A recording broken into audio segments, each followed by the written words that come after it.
बक्सर के युद्ध के बारे में हम लोग पढ़ेंगे। तो बक्सर का युद्ध 22 अक्टूबर 1764 ईस्वी को हुआ था।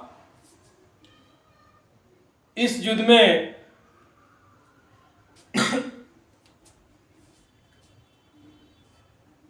बंगाल के नवाब Mir Qasim,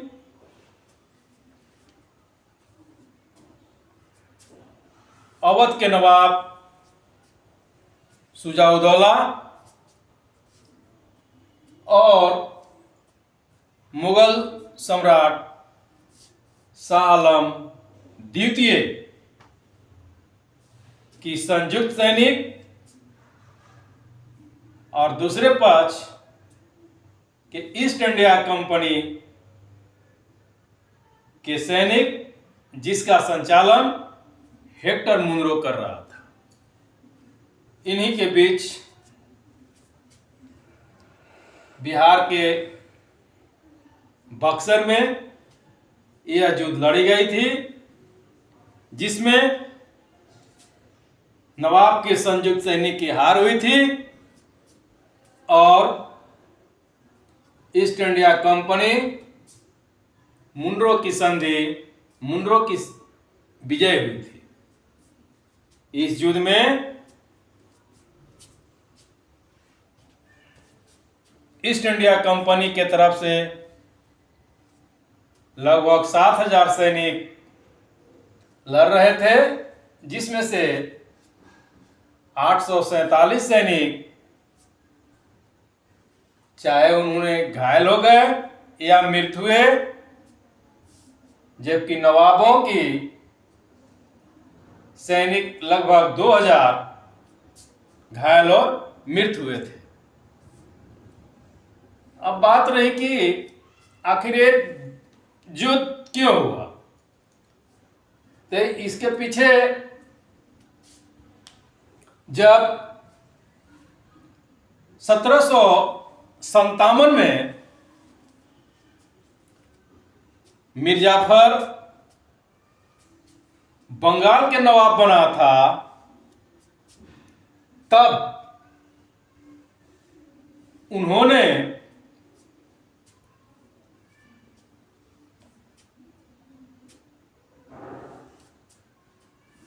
east India company को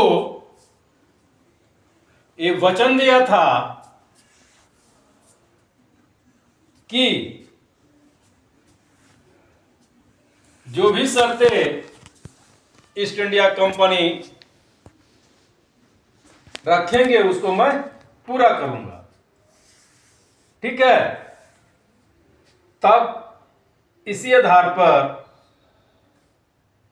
सिराजुद्दौला को हटाकर मीर जाफर 1757 में बंगाल का नवाब बना था। लेकिन धीरे धीरे मीर जाफर ने शर्त के अनुसार अंग्रेजों को पूर्ति नहीं किया। ठीक है। जैसे 31 अक्टूबर 1757 तक मीर जाफर ने अंग्रेजों को, ईस्ट इंडिया कंपनी को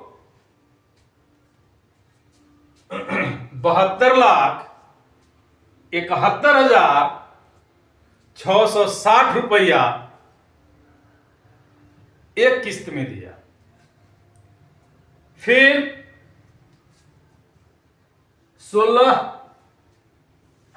9 अगस्त 1757 को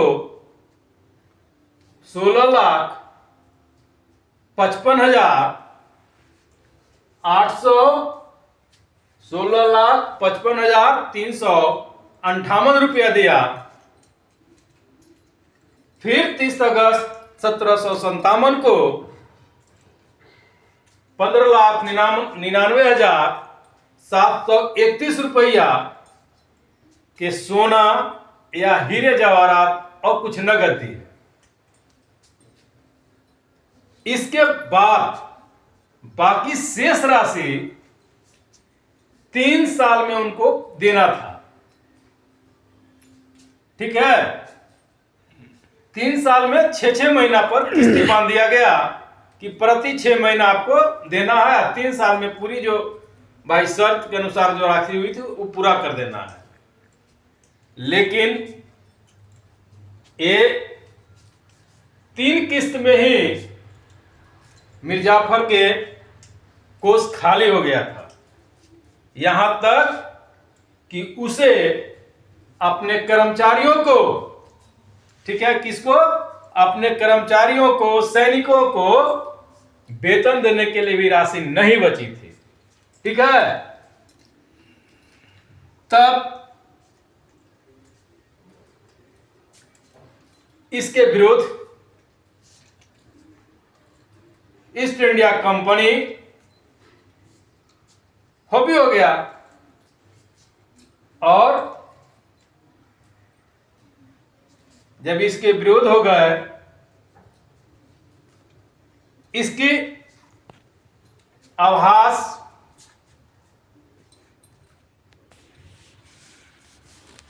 पूर्णिया के फौजदार मीर कासिम को हो गया। वो रंगपुर और पूर्णिया के फौजदार था। उसे ईस्ट इंडिया कंपनी ने मिला लिया और उसने जितना भी मीर जाफर के साथ शर्त रखी गई थी सभी शर्तों को पूरा करने के लिए राजी हो गया। कौन? मीर कासिम। जब वो राजी हो गया तो 1760 ईस्वी में मीर जाफर को नवाब के गद्दी से हटा दिया गया और 1760 में मीर कासिम ने नवाब बन गया। इसके बदले मीर जाफर 15,000 रुपये सालाना पेंशन पर वो कलकत्ता में रहना पसंद किया कि ठीक है भाई, हमको हटा देते हो लेकिन हम मुर्शिदाबाद न रह के हम कलकत्ता में ही रहेंगे। उसे 15,000 रुपया पेंशन दिया गया। ठीक है, जब 1760 में मीर कासिम बंगाल का नवाब बना तो उन्होंने क्या किया, बंगाल के 3 गांव बर्दवान, चटगांव और मिदनापुर, ठीक है, अंग्रेजों के दे दिया। कहा कि चलिए यहां से हमें कुछ नहीं चाहिए, उन्हें सौंप दिया जमींदारी के रूप में। इसके अलावे ईस्ट इंडिया कंपनी ने पूरे बंगाल, बिहार, उड़ीसा में खुल के अपना व्यापार शुरू कर दिया। लेकिन शुरू तो कर दिया